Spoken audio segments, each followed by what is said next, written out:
trade the popcorn guy, trade the pretzel guy, trade the guy who does the fields, trade the travel agent, trade them all. Cubs lose again. You are Locked On Cubs, your daily Chicago Cubs podcast, part of the Locked On Podcast Network, your team every day.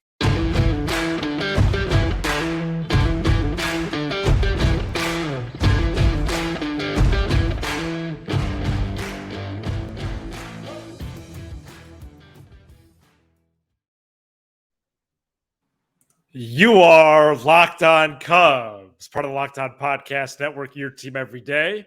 Alongside Sam Olber, I'm Matt Cozy. Please support the show and be a part of our community by following on your preferred audio platform. And you can watch, subscribe, and leave a comment on YouTube. Though the comments, they could get better these days. Thanks so much for making us your first listen. Sam and I are lifelong fans, taking our passion into discussion with you on all things Cubs. This episode of Locked On Cubs is brought to you by Game Time. Download the Game Time app, create an account, and use code LOCKEDONMLB for $20 off your first purchase. Last minute tickets, lowest price, guaranteed with Game Time. Yes, we are indeed home of the 43-50 Cubs. Please be with you for a Tuesday episode, whenever and wherever you may be listening. If you are with us right now, we do greatly appreciate it. I'm not trying to be facetious. I am being genuine, and I appreciate you taking the 20, 30-minute ride each and every time you check us out. We're going to get to this ball game in which the Cubs trailed 4-1 and lost 7-5, but we want to point out first about a trio of Cubs that were keys headed into the season. The core of the team that was returning, a crystal clear core of the team. And Nico Hoerner, Seiya Suzuki, and Ian Happ. And conveniently, they all batted one after another again on Monday. They have been cold for a while. I have all three of their slash lines, but just for July entering Monday's game, just to keep some stat and it got worse. Keeping. And it got worse. Sam, this is concerning for many reasons with these three dudes. Well, and just for the sake of what we're talking about, Dansby Swanson's a part of that core, and he's not playing. So when those four guys are either not playing or not producing, what could you really expect? I mean, how much time can you lean on Morel? How much time? Wisdom's hit a homer in back-to-back starts. I mean, what you need those guys to produce. And I want to say this. I have two things before you flash those stats, and I'm I don't know if anyone's ever watched the show Friends, but sometimes when I get like really depressed, like I am now, I just resort to comedy as my deflection. So it's going to be kind of a goofy show on my end because I'm just miserable. So here's what I want to say before you flash the stats. This is to you first and foremost, and to all our wonderful listeners. All right. I watch the Cubs a lot. I know how this is going to go. When these guys, especially Happ and Suzuki, start turning it around in August, when the Cubs are 12, 13 games out, the season doesn't matter, I will not be doing a segment on it. I will not even be commenting on it. All I will say is hopefully they could continue it in the next year. It means nothing. They needed to come out in the second half and produce right away. They needed to produce a little bit May through July. So if they heat up in August, all you stat geeks out there that want to say, hey, Happ's at a 112 WRC plus, that's above league average.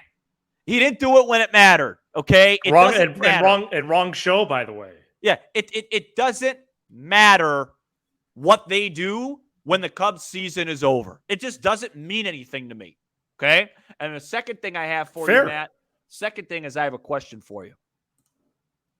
After tonight's game, Monday night's game, this is the question I really thought was important, and it's a yes or no question. Are you ready for some football? No, actually. Oh, you're not. I am ready for some good, hard American football. Bears, Packers. Wow. On the lakefront. Already? Oh, I am ready. This season, I feel like it's aged me. You know what I mean? It's definitely done that. I mean, that ball by Talkman in the 8th inning, did you not get up off your chair and thought this game was tied? No, it was a rocket. A rocket right in the glove. Everything. managing, player performance, luck. It's just a season, and I probably can't say this, but I'm gonna. It's a season from hell. So this season has been a nightmare. No, you could say that. Okay.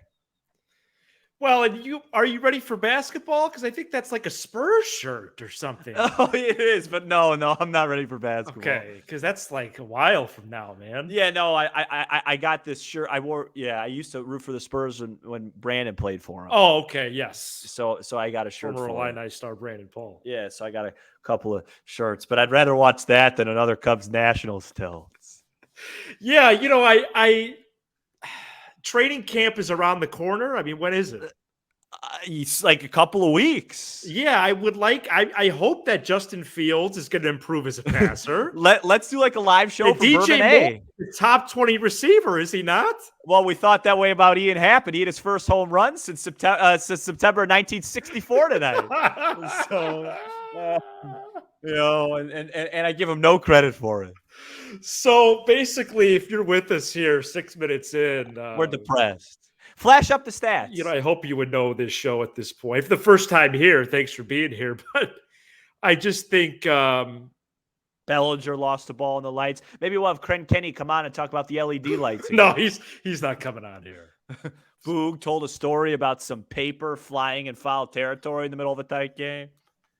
It had everything. Monday night had everything. If you want the full 2023 Should we create a bingo card? Cubs performance, you had everything. Lucky hits by the Nationals, bad defense. Smiley hitting a guy. First inning home run by Smiley. Smiley walked Keibert Ruiz. He walks like once a month.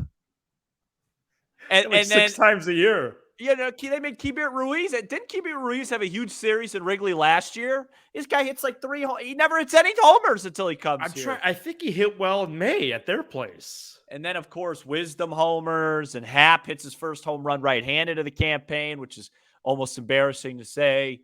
No, I think it's important to say what you did at the top end about, hey, we take this daily ride with us. However, please don't come crying to us in August and September when these guys get hot. Oh. If Happ gets player of the week in September, who gives a bleep, man? Not me. In September, that's a joke. I'm going to be watching Fields. Well, that's what I mean. I think I'm waiting till after the trade deadline to get to football mode. I'm there, but I know what you're saying. Maybe we could contact Lauren Cox and take over his feed at Locked On Bears on Sundays. Can you imagine us doing watch-alongs on that feed? That'd be fun. And I just want to get to like the horror stuff because like these guys have to be good next season. All right. So just in July, the slash lines, Nico M. Hoerner, 154, 228, 212.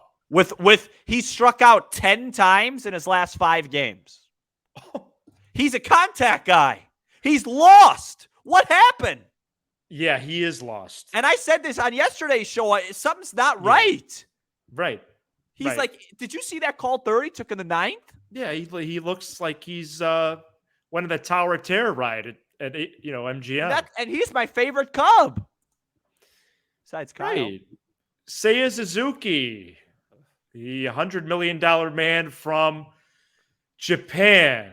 238, 313, 357. That's pretty much what he's done all year. Yeah, that's with 1 home run. Well, he has 1 home run since May. Ian Happ homered for the first time since June 24th, Monday night. 180, 333, 180. That was entering Monday in July. And again, he did homer on Monday. And to add insult to injury, to throw salt into the wound, to put the construction cones out in front of your doorstep. Which, by the way, I have some real maintenance issues at my place right now. One of my cabinet drawers is completely unhinged. Go ahead. These dudes batted first, second, and third on Monday for what is firmly now a losing ball club. And in the opposite order that they should. Are losers. These guys stink. Can I say one thing? Suzuki couldn't get a hit for the Schaumburg Boomers. And the thing about this is, can I say this? This is really important to say. The Cubs extended Nico Hoerner and Ian Happ before the season. Yeah, days within each other. I love those deals. I thought they got them below market value.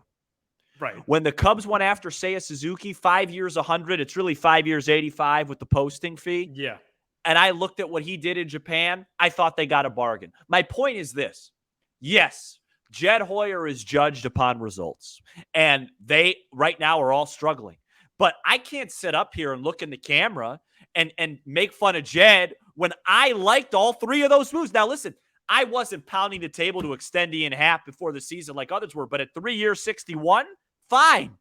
Nico, fine. Nico really wasn't as an extension as much as just get rid of some arbitration. Mm-hmm.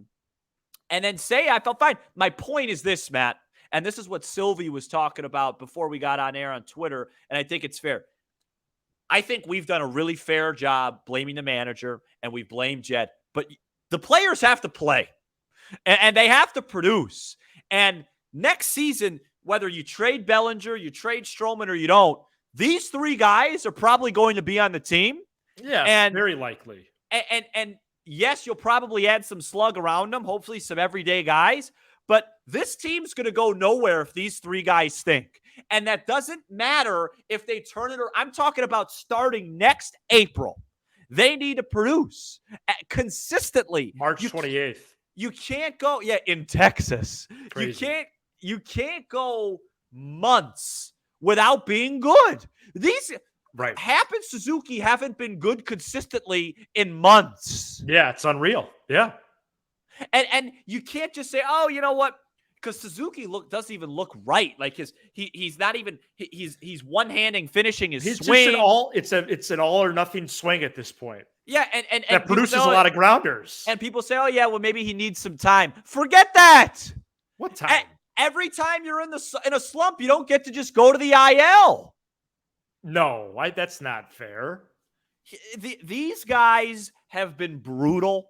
And there's a lot of fault that goes around. There's plenty of room at the pie for why the Cubs are 7 under. And the only guys that have absolutely nothing to do with that are basically Stroman, Steele, Alzolay, and Leiter. Those guys have done their jobs. I mean, for better or worse, the last two. But Hendricks. Yeah, right. Talkman. And guys that I don't even expect. Gomes. Gomes, right. But if you're talking about a player version of why this team is struggling, those guys have been embarrassed.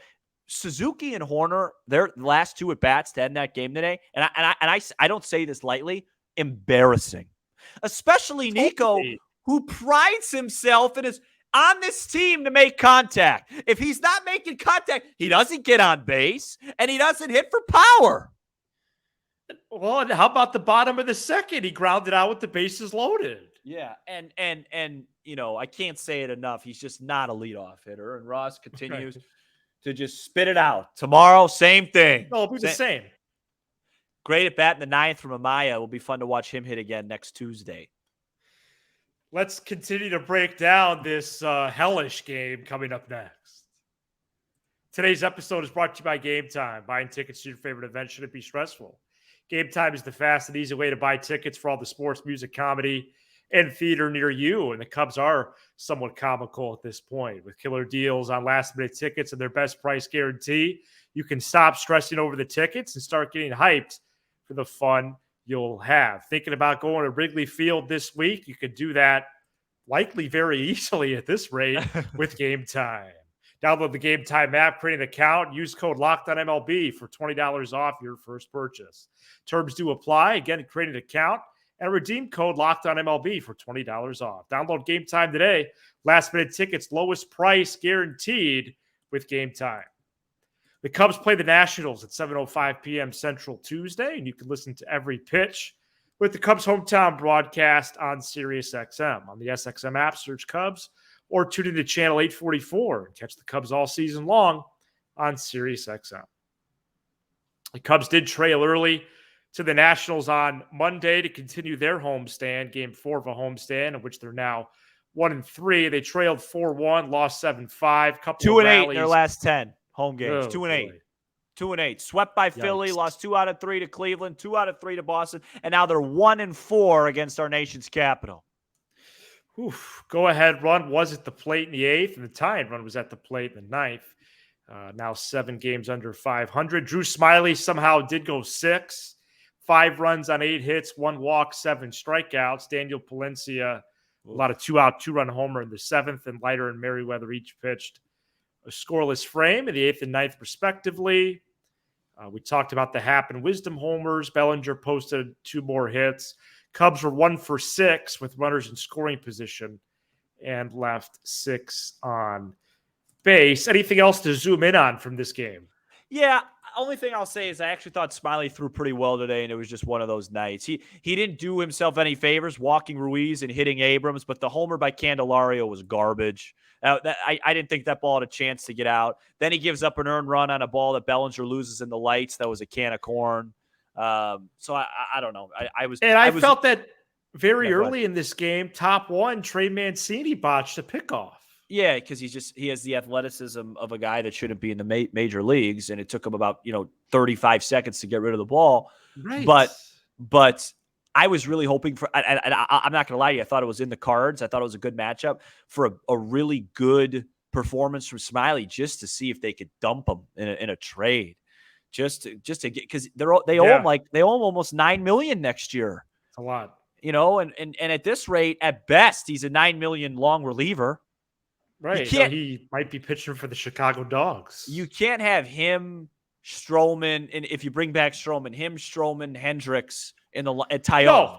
You just can't. Well, that's why, and Sam, that's why when I was driving today, and I'll officially proclaim now, pretty burying the lead, perhaps in terms of this storyline, 17 minutes in. But if you're still here, congrats.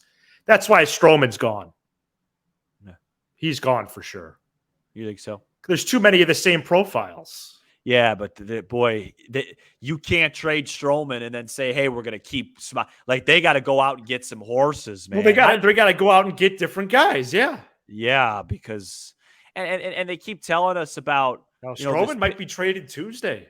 They keep telling us about this pitching machine that Blue Jays and Astros are in on him. Go ahead. No, they'll wait as long as they can. No, they keep talking about this pitching machine, and every guy that comes up gives up a homer. Palencia gives up that was a huge home run he gave up tonight. Yeah, it looks like they're pitching machines. They're just grooving it in. I mean, by the way, you can't. One thing we got to stop talking about, or we've stopped talking about. You can't ignore what an abomination Jeremiah Estrada and Caleb Killian, their cameos were this year. Like, if you're starting, you don't see those. You don't see those type of performances from the Dodgers, the Rays, the Astros, the Guardians, teams that are the Brewers, the Braves. The Brewers. Yeah, but the Brewers, like, they turned in Joel Payamps into an elite reliever this year. They got a ton of guys. Yeah, they developed guys. You don't see that guys lefty as well. Yeah, you don't see guys like Estrada come in and just not even be able to get an out. Like, there's just not good signs right now. I have a little bit of my bowl left here. You don't mind? I'm gonna eat on the show. All right, coming up next, is it possible that the Cubs know that they can make roster moves? We get into that next. Yeah, Master Boney. We're back here on Locked On Cubs. Thanks for making us your first listen. Since he returned to AAA Iowa on June 16th, Matt Mervis is slashing .308, .438, .539 with 3 homers, 4 doubles, and 10 runs batted in. Meanwhile, Jared Young and Trey Mancini continue to play first base at the big league level for this organization. Jared Young is slashing this season with the big league club, 176, 263, 382. He's 1 for his last 12 with 4 strikeouts. I did point out on the Gamecast last Sunday, very easy Mervis for Young swap to open the second half. They didn't do it. Now they're 4 games into the half. It seems like Mervis would be in a good landing spot here in a so-called softer part of the schedule. Yet there's no indication that they're going to move away from Young and try Mervis again, who, by the way, I understand he got off to a cold start, but he hit a ball, I will once again remind our thousands of listeners, into McCovey's coat. Yeah, the Mervis thing doesn't make sense because you want to see what you have there. We know Jared Young isn't a future piece. Mervis still Jared might Young be. is going to start at first on March 28th, 2024 at the Rangers. And the thing that's scary is, a lot of things are scary about this team. I'm not even sure Mervis has enough time, even if he comes up here and rakes, to prove as this team for Halloween. To prove that he's a guy, because we fell for the Frank Schwindel thing a couple years ago in the second half. Oh yeah, big time. So my point is the first base and third base positions are just completely Black non-existent. And the corner outfield positions have as much power as my place during a tornado. No, we have a better chance at finding extraterrestrials than we do production at the corners. Yeah, and your center fielder is going to get dealt to the Yankees, and they'll get a nice haul back for him. Your one of your aces is going to get dealt. Who knows what they're going to do with Goal? Oh well, what do you mean? Where's he? You can't trade Gomes. Who's going to catch next year? Barnhart and Amaya. They don't play Amaya. Yeah, well, no, Amaya, man, what a nice looking player he is. He got rung up, by the way, on a pitch. Horrible call by the umpire. 2 on, 1 out, 2-2 count. Ball almost hit him. That would have been a ball in 1936. Okay. So all right, that's pretty much the show. Look. I'll close by saying this. It's never as this, and this is a Sam Olber Cubs lesson / life lesson. Okay. It's never as good as you think it is when things are great, and it's never as bad as you think it is when things are bad. So yeah, right now it looks hopeless for next year. We'll bounce back. They'll make some moves, but right now it stinks. So let us say that it stinks, and enjoy a beautiful Tuesday afternoon. No rain in sight, and it'll be Patrick Corbin versus the $68 million man on the mound at Wrigley. Never as bad as you think it is, though. It's always darkest before dawn. How many cliches can I get in before the show ends? Shout out to all. You got a chance here underneath. Never give up. Keep Shout fighting. Out to the everydayers who are with us all 5 episodes throughout the week. And you can become an everydayer by checking us out each and every weekday. Get off the bus running. Life's Be sure like to a hit that box subscribe of chocolate button for Locked On Cubs on YouTube and smash the like button for the algorithm. We're also on Apple, Spotify, wherever you get your podcasts, and streaming on SiriusXM. Hang in there. He's Sam Olber. I'm Matt Cozy. This is Locked On Cubs.